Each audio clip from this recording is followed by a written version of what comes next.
This is English shorthand dictation number 261 and the dictation speed is 160 words per minute. Ready? Start.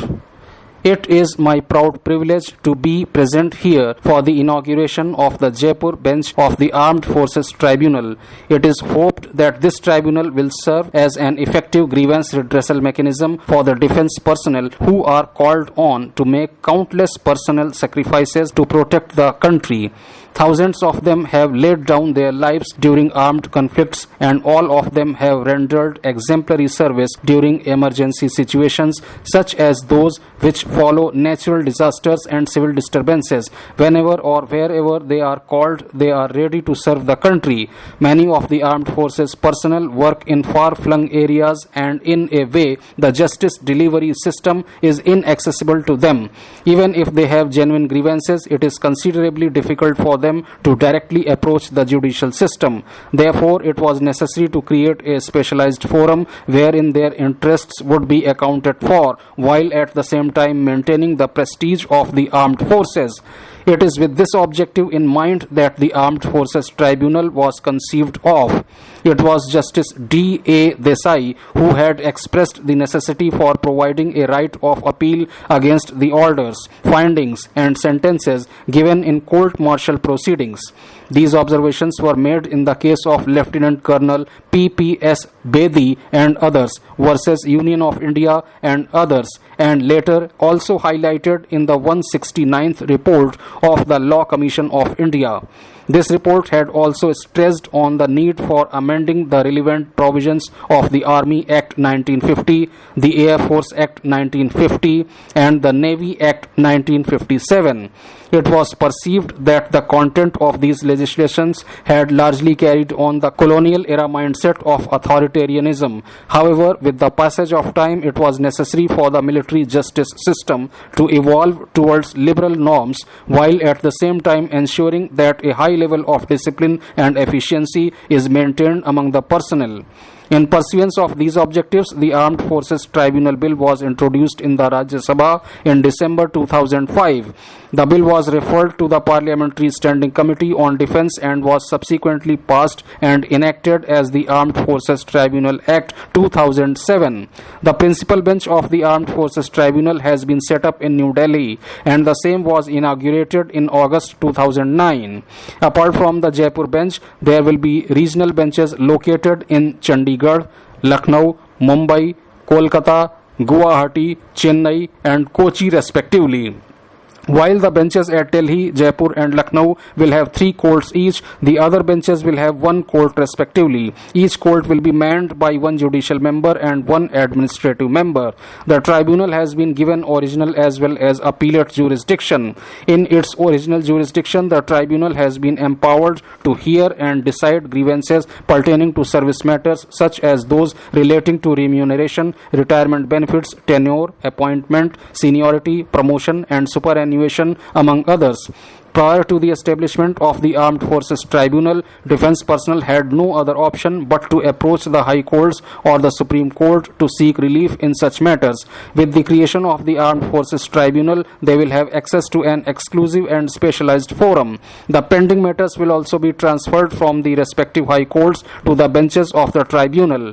However, disputes about aspects such as leave, postings and transfers will not be justiciable before the Tribunal. These subjects were left out since it was felt that the inclusion of the same could encourage vexatious litigation.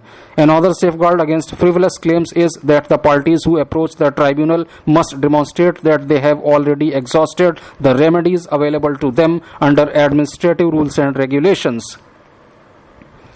In its appellate functions, the tribunal has been empowered to decide appeals against the decisions given in court-martial proceedings. It has been given the power to enhance as well as commute sentences along with the authority to mitigate any punishments. Most importantly, the tribunal will have the power to grant bail to persons placed in military custody. This is seen as a significant safeguard since the tense environment that prevails during active operations or in a disturbed area may unconsciously lead to hasty decisions. However, there will be no right of appeal against the decisions given in summary court-martial proceedings unless the punishment exceeds imprisonment for a period of 3 months. In many cases, officers who serve as judges in court-martial proceedings may not strictly adhere to procedural safeguards, such as giving a fair hearing to the accused person and due consideration of the materials on record. Hence, it is important for cases to be examined by impartial persons who are insulated from the routine pressures of military life. This is the rationale for appointing retired members of the higher judiciary to serve on the Armed Forces Tribunal. At the same time, there is also an essential need for specialized knowledge about military conventions and practices to decide cases in an expeditious manner. Therefore, the tribunal is composed of a nearly equal number of judicial members and administrative members. The administrative members are retired officers of senior ranks and those who have served in the Judge Advocate General branch.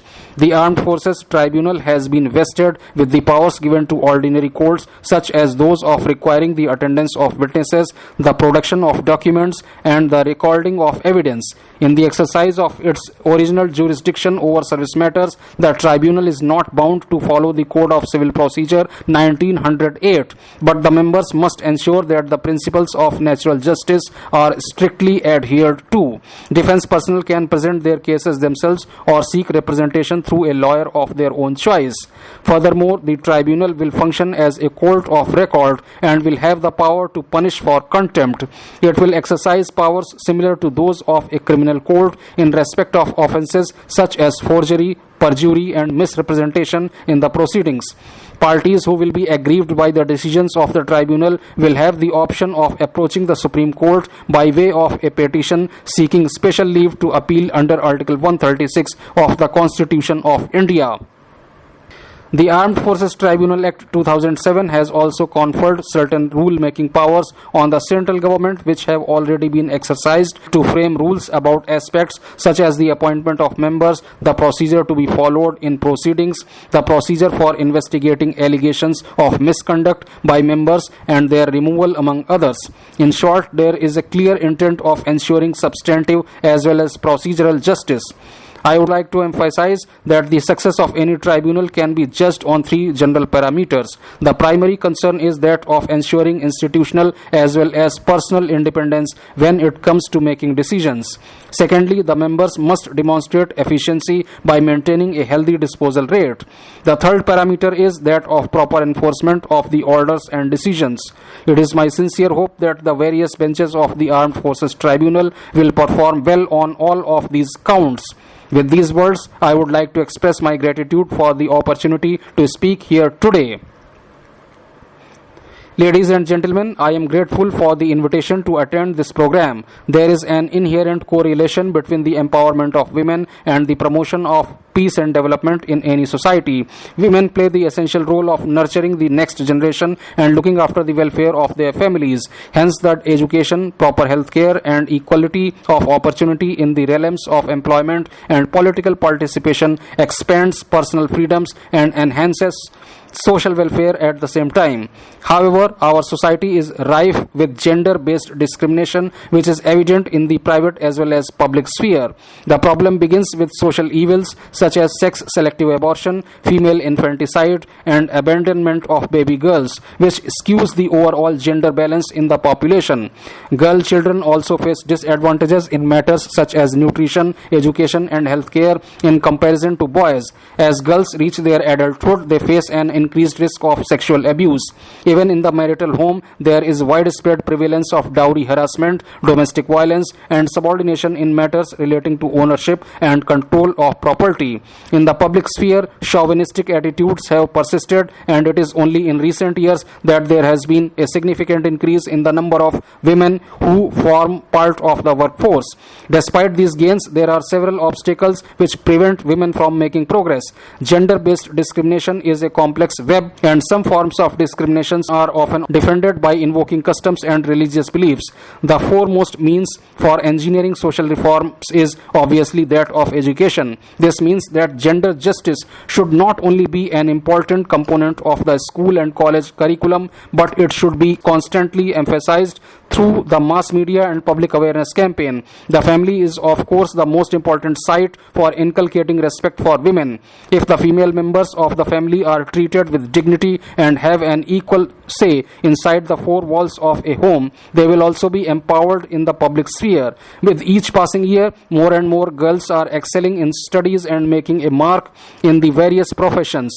If our country has to become an economic power in the years to come, we must take effective steps to give our women enough opportunities as well as social mobility. In this respect, I must highlight the role that the Legal Services Authority can play in order to expand the reach of the various welfare schemes.